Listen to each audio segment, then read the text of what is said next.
Olá, olá pessoas, tudo bem? Bom, o Draft da NFL acontece na quinta-feira, a partir das 8h30 tem o Abre, às 9 horas o Tennessee Titans está on the clock para selecionar o Cam Ward. Mas, aliás, minha promessa, hein? Se os Titans não escolherem o Cam Ward, eu faço o Semana NFL seguinte ao draft de peruca. Ainda não escolhi a cor da peruca, pode ser uma peruca rosa, que nem a menininha do Lazy Town, pode ser uma peruca loira, vai ficar lindo uma peruca loira Chanel, enfim, a gente vai ver o que vai acontecer. Mas, enfim. E aí, o que acontece? Eu vi uma mudança no panorama do draft aqui no Brasil nos últimos 2 anos. O draft ele se tornou cada vez mais um evento do chamado hard user, que é o cara que consome a NFL o dia inteiro, que mesmo na off-season está vivendo a NFL, que continua seguindo páginas de NFL, que continua sendo o foco da atenção. Tem playoffs da NBA, tem Champions League, para esse cara, dane-se, o foco dele continua sendo a NFL. Eu acho que a cada ano que passa isso está ficando cada vez mais forte, especialmente se a gente não tem torcidas com bastante, né, times com bastante torcedores no topo do draft e principalmente se a gente não tem uma classe de quarterbacks forte. E a classe de quarterbacks este ano não é forte. Então, e a gente vê nos números, não só meus, mas de geral, e eu sinto né, essa questão do imaginário coletivo e vejo comentários e acompanho redes sociais, tanto aqui quanto nos Estados Unidos. Então, quando o draft é como um draft deste ano, ele é um draft mais de hard user. O que não quer dizer que você, que acompanha só o seu time, que acompanha só os jogos, às vezes você pode ficar curioso, interessado, às vezes você quer começar a molhar o pé na água antes do draft, para depois do draft descobrir quem é o jogador que vai ser uma futura nova estrela do seu time, quem sabe. E é para você que eu vou fazer esse vídeo. Se você é hard user, você tem muito a aproveitar nesse vídeo também, porque ele funciona meio como uma revisão. E também tem outros conteúdos, especialmente para os membros, que eu faço falando de detalhes mais técnicos, de posicionamento de mãos do Will Campbell no Pass Pro, de band de primeira passada do James Pierce. Eu não vou ficar falando isso aqui, porque isso pode afastar algumas pessoas que estão começando a degustar o draft pela primeira vez na semana do draft. E deixar uma coisa muito clara, não tem problema. Eu não estou julgando você, falando assim, porque você não acompanha o draft. Não tem problema, eu entendo. As pessoas têm prioridades diferentes, as pessoas têm gostos diferentes. Não precisa ser todo mundo focado em NFL o tempo inteiro. Mas se você clicou nesse vídeo tem uma chance grande de você estar tateando o draft, especialmente com assuntos que não são ligados ao seu time. Por exemplo, um torcedor dos Giants pode ser que não esteja tão preocupado com, não sei, o final da primeira rodada. Deveria, porque pode ser que os Giants voltem para o final da primeira rodada, mas só um exemplo, tá? Então, este é o mínimo que você precisa saber sobre o Draft 2025 antes que ele aconteça, antes da quinta-feira. E a gente vai começar falando que esse draft ele é diferente, porque ele não é um draft badalado em termos de quarterbacks e de prospectos blue chips. Eu vou fazer uma aula do Academy, ainda vou fazer, mas vai estar no ar já quando esse vídeo for ao ar provavelmente, ou ainda vai, enfim. Mas explicando os conceitos do draft, que eu acho muito importante também para trazer, para quebrar essa barreira, para quebrar essa cláusula de barreira e ter mais gente hard user interessada no draft. Então, blue chip é uma expressão usada muito no mundo das ações, que são aquelas companhias que todo mundo tem certeza que vai performar, etc. Tipo, durante muito tempo a IBM foi considerada uma blue chip. Aqui no Brasil, o Itube 4 é uma blue chip, por exemplo. Então, blue chip é o jogador que você meio que tem certeza que vai dar certo, que são os caras que você consegue imaginar, não só isso, mas que você consegue imaginar que podem ser um dos melhores nas suas posições, que podem ser Pro Bowler, etc. A gente não tem muitos nesse draft deste ano, isso é um fato. E aí isso também acaba atraindo menos atenção de algumas pessoas. Mas não quer dizer que o draft não seja interessante, fica comigo. Primeira coisa, então, que você precisa saber é que a classe de quarterbacks de fato não é boa. Gente, não é boa. O Cam Ward é um cara que eu colocaria desde o primeiro dia, a parte de problemas de tomada de decisão dele, mas os outros quarterbacks, a gente tem um piso interessante, né, o mínimo de produção do Shedeur Sanders, que eu acho que é um quarterback preciso, mas eu não consigo ver o Shedeur Sanders sendo um top 5 na posição. E aí, especialmente depois dele, é um festival de incertezas. Fiz vídeo, inclusive, top 7 quarterbacks, vai estar no ar nessa semana do draft, se é que já não está, e falei sobre os outros, né? Falei sobre o Jackson Dart, sobre o Tyler Shough, falei sobre o Kyle McCord, mas é uma classe fraca no geral, não chega perto da classe do ano passado. O Cam Ward certamente não seria escolhido antes do Caleb Williams, antes do Jayden Daniels e antes do Drake May. Eu acho também que não seria antes do DJ McCarthy, sendo muito sincero. E talvez também não seria antes do Bo Nix. Então a classe não é tão boa, vamos falar a verdade, né? Falarei mais sobre isso num outro vídeo. A segunda coisa que você precisa saber, isso é muito importante, é que este draft, embora ele não tenha tantos blue chips, não tenha tantas estrelas, e as estrelas que tem são boas, eu vou falar mais sobre elas, mas este é um draft que ele trará bons titulares. A brincadeira que eu fiz no Semana NFL na semana passada, no primeiro programa sobre o draft, é que este é um draft com muitos Ringo Starr. O Ringo Starr tem aquela grande brincadeira que ele não é nem o melhor baterista dos Beatles. Aliás, estou falando bastante de Beatles essa semana, né? Que ele não é nem o melhor baterista dos Beatles, mas ele não era um baterista ruim. Ele era um excelente complemento e diga-se que os Beatles só deram certo depois que o Ringo Starr chegou, né? Então, eu vejo esse draft como um draft de muitos Ringo, de muitos titulares sólidos. Você pode não ter caras que vão concorrer a defensor do ano, que vão concorrer a jogador ofensivo do ano, MVP, mas você vai ter bons titulares aqui. Especialmente em algumas posições que eu vou falar daqui a pouquinho, porque um dos tópicos que eu separei aqui é no que esse draft é forte e no que esse draft é fraco em termos de posição. Fica comigo que eu vou te contar daqui a pouquinho. Agora, falando das posições, e eu vou falar que essa é uma posição que eu vejo sendo um pouco fraca neste ano, especialmente para o dia 2. O dia 2 está trágico, então se você não pegar offensive tackle no dia 1, na primeira rodada, vai ficar complicado depois. Mas o fato é que não existe certeza em offensive tackle neste ano. Todos eles têm um senão. Will Campbell, por exemplo, é um jogador com um braço mais curto do que a gente gostaria para um offensive tackle, e isso é muito importante, especialmente jogando no lado esquerdo como left tackle. Exemplo, Trent Williams. Imagina o Trent Williams. Imaginou? Ok. Mas tem o Armand Membu também, que é um jogador que precisa de refino em algumas coisas, e ele jogou a carreira inteira como right tackle, que teoricamente é menos nobre do que o left tackle, que protege o ponto cego do quarterback, embora essa diferenciação tenha caído ao passar dos anos. E aí tem o Kelvin Banks, de Texas, que é um jogador que não foi muito bem nos playoffs do college football. A gente vai falar mais sobre isso em breve. Mas o que você precisa saber é que não é uma classe forte de offensive tackle. Passa longe de ter um Joe Alt como teve no ano passado. Agora, quem são os blue chips? Quem são os jogadores que a gente olha e fala, esse cara é pica? São poucos. O primeiro de todos é o Travis Hunter, que já tem vídeo aqui no canal sobre, fiz um especial, um perfil sobre ele, que é o melhor wide receiver e o melhor cornerback dessa classe. Um jogador fantástico, simplesmente fantástico. Ele tem capacidade para ser o melhor cornerback da NFL, tá? Inclusive deve ter muitas interceptações, parece um goleiro de futebol jogando, que o cara tem um sexto sentido de onde a bola vai e uma inteligência de jogo absurda, muito inteligente, aliás, como jogador. A gente tem o Ashton Jeanty, a gente sabe que o valor posicional de running back é um pouco menor, mas o Jeanty é um excelente jogador também. A comparação que eu faço muito é imaginar o auge do Alvin Kamara, só que um Kamara mais parrudo, quebrando mais tackle. Esse é o Ashton Jeanty.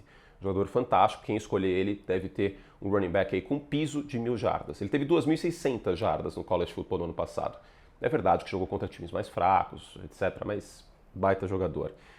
E a gente tem o Abdul Carter, que eu considero também um blue chip, que é o melhor apressador de passes dessa classe. Jogou em Penn State, com a camisa do Micah Parsons, né, a camisa 11, que é icônica lá para linebackers em Penn State.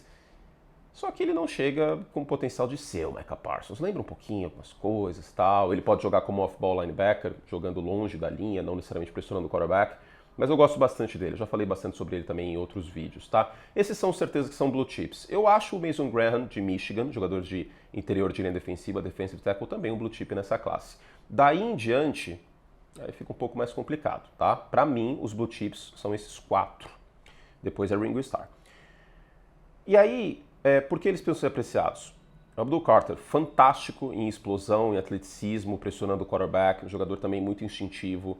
O Ashton Jeanty quebrando tackles, a mudança de marcha dele correndo, os cortes que ele dá, uma coisa absurda, e o Travis Hunter fala por si, né? Então tem isso sobre esses jogadores. A quinta coisa é o seguinte, eu estou gravando esse vídeo na sexta-feira de Páscoa e até agora a gente não tem nenhuma troca antes do draft de escolhas de primeira rodada. Eu conversei com o Davis hoje mais cedo e ele foi ver que é a primeira vez desde 2014 que isso acontece. Pode ser que até a quinta-feira do draft a gente tenha mais movimentação. Pode ser que não sei, pode ser que não. Mas fato é que o draft está pouco movimentado nesse aspecto. E o draft, quando não tem trocas, é uma planilha de Excel sendo preenchida, é a apuração do carnaval. O negócio, quando tem troca, é muito mais legal. E eu acho que vai ter, tá? A gente tem alguns jogadores que podem ser trocados, inclusive, no dia do draft. Por exemplo, em Miami, o Jalen Ramsey, por exemplo, o Tyreek Hill, só para falar de 2 jogadores dos Dolphins. A gente não pode descartar que esses caras sejam trocados aí no dia do draft. Então, em meio a isso, pode ser que a gente tenha movimento durante o draft. Vamos lembrar que o A.J. Brown foi trocado de Tennessee para Filadélfia no draft, né? Então, tem esses elementos.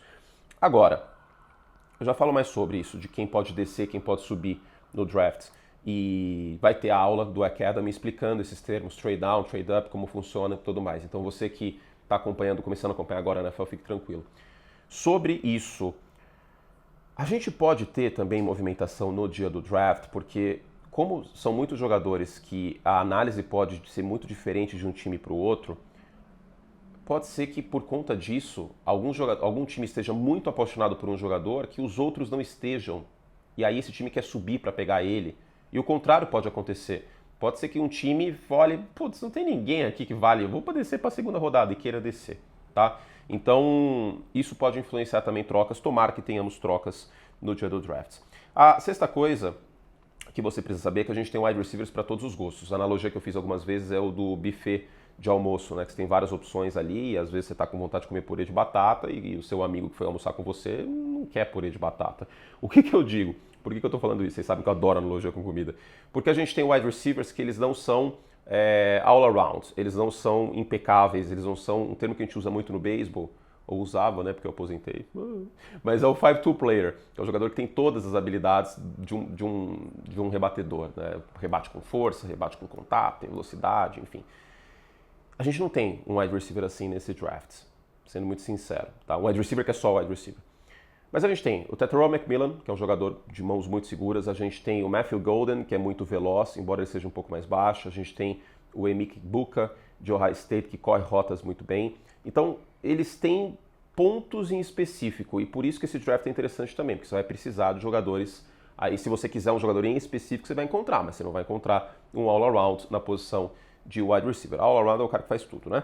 Sétima, quais times estão pressionados para draftar bem? Quais times precisam sair bem desse draft? Todos, é óbvio, né? Porque não pode ficar vacilando. Mas eu separei 3 times que eu acho que não podem vacilar nesta próxima quinta-feira, especialmente na primeira rodada. E esses 3 times são 3 times que estiveram na pós-temporada há 2 anos e que não foram para os playoffs no ano passado. E que são times com potencial de voltar para os playoffs nesta temporada de 2025. E eles escolhem um em seguida do outro.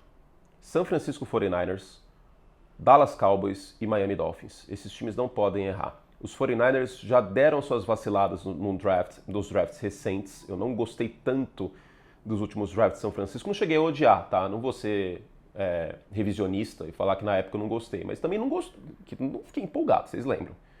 E São Francisco precisa acertar. Seja num edge rusher para parear com o Nick Bosa, seja num cornerback, quem sabe, seja num offensive tackle do futuro aí, para substituir o Trent Williams eventualmente. Lembrando que quando o Trent Williams machucou no passado, o nível da linha ofensiva caiu bastante. São Francisco não pode vacilar. Miami pode ser que troque o Tyreek Hill, tem esse rumor. E o Jalen Ramsey não faz parte do futuro dos Dolphins. O que os Dolphins vão fazer? Eles precisam acertar também. Lembrando que o Terrell Armstead aposentou faz pouco tempo. Miami perdeu bastante poder de fogo. E Dallas, o Dak Prescott machucou no ano passado, tudo indica que vai estar saudável em setembro. Só que para além do CeeDee Lamb, não tem um wide receiver nesse time. E que tal o running back? Desde o auge do Ezekiel Elliott também não tem um bom running back em Dallas. E o auge do Ezekiel Elliott faz muito tempo. Então são 3 times que eu acho que precisam e muito acertar. Sobre os edge rushers, também vários de tipos diferentes. A gente não tem o Myles Garrett nesse draft, o melhor deles é o Abdul Carter. Mas a gente tem vários perfis diferentes que eu acho bem interessante. Aliás, sobre wide receiver e sobre edge, eu vou fazer um vídeo para os membros. Um de wide receiver e outro de edge. Então, se você quer mais conteúdo, ficou interessado, assina o Like Plus. Tá no primeiro comentário aqui todos os vídeos que eu fiz de membro, todos os dias teve vídeo. Uma cobertura realmente densa e para quem gosta de NFL, para quem gosta de draft, tá bem legal, tá? Mas a gente tem para todos os tipos e todos eles também têm uma questãozinha, assim, sabe?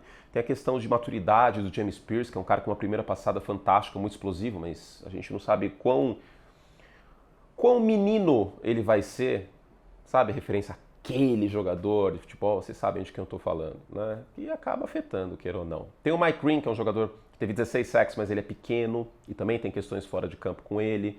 A gente tem o Shamar Stewart, que atleticamente é fantástico, mas ele teve só 1,5 sack na temporada passada por Texas A&M, então a produção dele não foi muito boa. Tem vários jogadores bem interessantes e intrigantes na posição de edge. E tem muitos com nota de primeira rodada neste ano.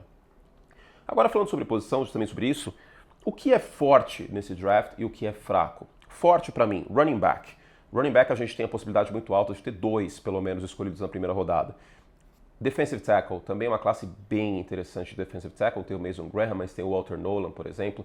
É uma classe realmente sólida, com muitos prospectos de primeira rodada, de final de primeira rodada, de segunda também, de dia 2. Tight ends, tá uma classe bem legal, tá? Tem o Tyler Warren, aí o Colston Loveland, que vão ser escolhidos na primeira rodada, mas tem o Mason Taylor, por exemplo, que deve sair no início do segundo dia, um jogador que não é tão vertical, mas que eu pessoalmente gosto bastante. O que é fraco? Quarterback, já falei, obviamente. Offensive tackle eu acho fraco. E tirando o Travis Hunter, cornerback eu acho um pouco fraco nesse ano também, tá? O segundo cornerback deve ser ou Will Johnson, que tem um histórico de lesão, ou Jadel Barron, de Texas, que jogou mais em zona, tem uma questão sobre a altura dele e tal. Cornerback eu não vejo nada demais neste ano. E por fim, quem pode subir, quem pode descer? Subir neste ano, eu acho que seria no final da primeira rodada por offensive tackle, se ficar escasso.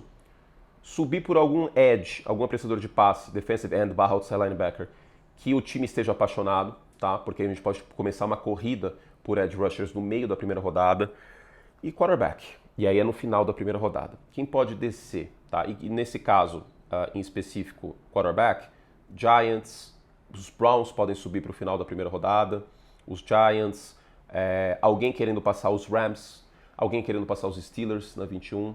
Então a gente pode ter esse tipo de movimento. Ou running back, né? Se o Omarion Hampton estiver disponível, algum time querer pegá-lo, querer passar por Dallas, enfim, não sei o que pode acontecer. Ou Denver em relação a isso. Quem pode descer?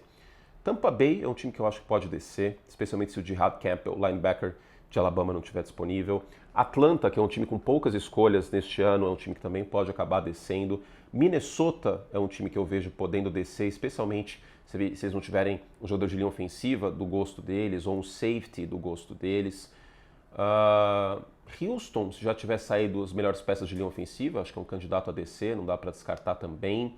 Então, esses são alguns times próprios Buccaneers, como eu falei. Esses são alguns times que eu vejo podendo descer, tá? E quais os pontos de troca para vocês ficarem atentos?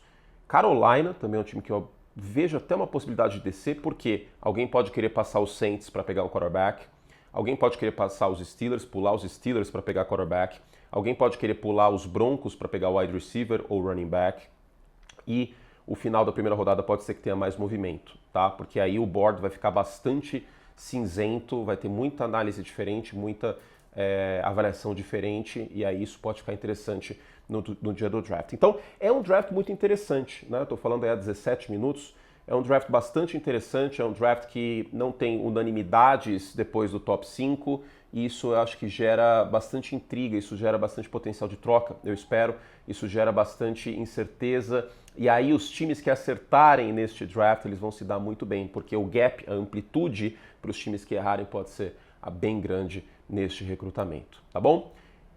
É isso, eu espero que vocês tenham gostado do vídeo. Vamos ao serviço. O draft começa na quinta-feira, 8h30 tem o Abre o Jogo, abre o draft. Às 9 horas o Tennessee Titans está no relógio. Eu comento mais uma vez primeira rodada, tenho muita alegria de mais uma vez estar com vocês na ESPN 2 e Disney Plus Premium para comentar uma primeira rodada de draft. Comecei em 2016, eu acho, 2017, comentando a primeira rodada. E é uma alegria muito grande para mim poder fazer parte disso, né? O draft é um dia muito feliz para mim, de verdade. Então, obrigado aí por vocês fazerem parte disso e pela chance de estar aí comentando a primeira rodada. Antes, tem o Semana NFL, tá? Às 6h30 tem o Semana NFL no YouTube da ESPN, vai estar nos agregadores de podcast também. O League, eu tô no League na segunda-feira para falar de NFL e na sexta-feira tem a segunda rodada. Durante o início da segunda rodada, segunda e terceira rodada, tá rolando o League na ESPN 2. Às 8 horas na ESPN 3 e no Disney Plus tem o dia 2, aí eu não vou estar porque eu vou estar no League. E na segunda-feira tem o Semana NFL revendo o draft, tá? Às 6h30 o Semana NFL na quinta e na segunda pós-draft, pra gente arredondar as coisas aí. Tem muito conteúdo para os membros, se você quer saber mais sobre o draft, tem muito conteúdo aberto, mas também tem para os membros, clica aqui embaixo e assine o canal, custa R$8 por mês, é bastante barato. E tem o pós-draft também, que para muita gente é mais legal do que o ante-draft, porque aí você sabe quem o seu time escolheu e você quer descobrir quem é esse cara, né?